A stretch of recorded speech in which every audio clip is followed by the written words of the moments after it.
The priest laughed mockingly, his eyes gleaming with darkness. So, let us see this resolve.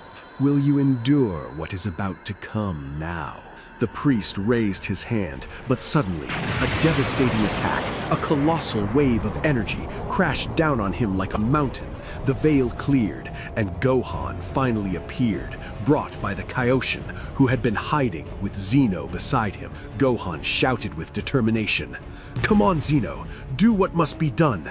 My father needs that necklace." Zeno rushed forward at full speed, tears on his face, heading toward Goku, his eyes filled with a mix of fear and hope. The priest saw the scene and smiled sarcastically.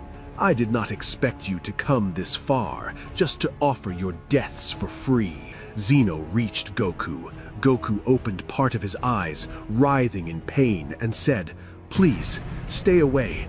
I don't want any of you to die because of this temporary collapse of mine."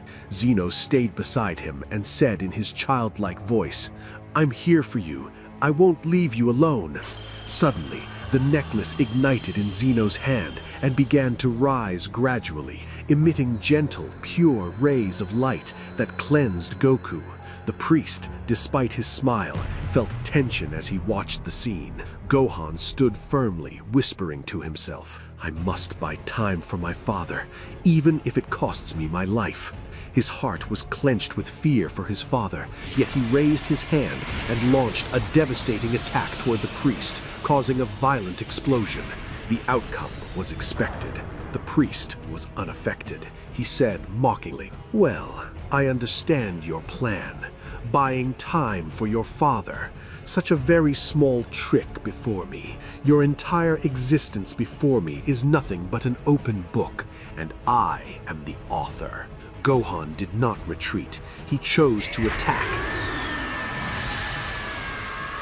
striking the priest rapidly, but his assault felt like a gentle breeze passing by him. The priest smiled. "How foolish. You still do not realize how far above you I am." In the blink of an eye, the priest placed his hand on Gohan's face, then unleashed a devastating energy strike that did not even exceed 1% of his power. Gohan's face was covered in blood, yet he did not surrender. He rose again and said, "I will not surrender, even if I know I will die easily." The priest said mockingly, "How pathetic. You still believe in yourselves, even though reality has judged you from the very beginning."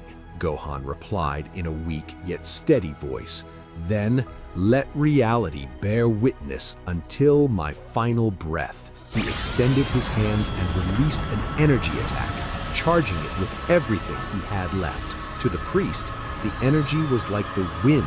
He walked through it effortlessly. Gohan did not stop. He continued for seconds, then for a full minute, until he collapsed on his own, having exhausted everything he had. He fell and was no longer able to stand.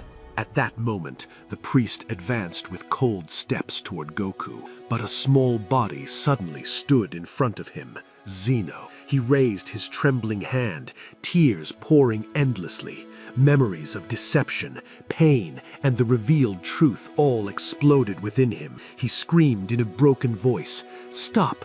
Don't touch him! Please!"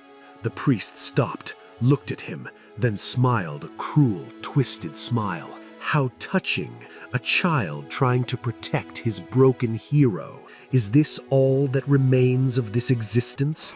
The priest raised his hand to end it, and suddenly, the sky split apart. A dense light poured down from above, carrying not threat, but judgment. From the heart of that radiance, shapes began to descend, figures familiar, yet different this time. One by one, the angels. They all returned, those who had once stood against Goku, who had watched him as an opponent, a test, even a potential danger. Now they returned not as judges, but as allies. Vados stepped forward, sharp eyes, yet behind them lay a silent acknowledgement. All of them had realized the truth, that this man was not the cause of chaos, but the final barrier against it. They descended in solemn silence, lining up behind Whis. He was the one who led them. He was the one who carried the decision. And he was the key to the wish that brought them back from nothing. Then the light changed. Another radiance erupted.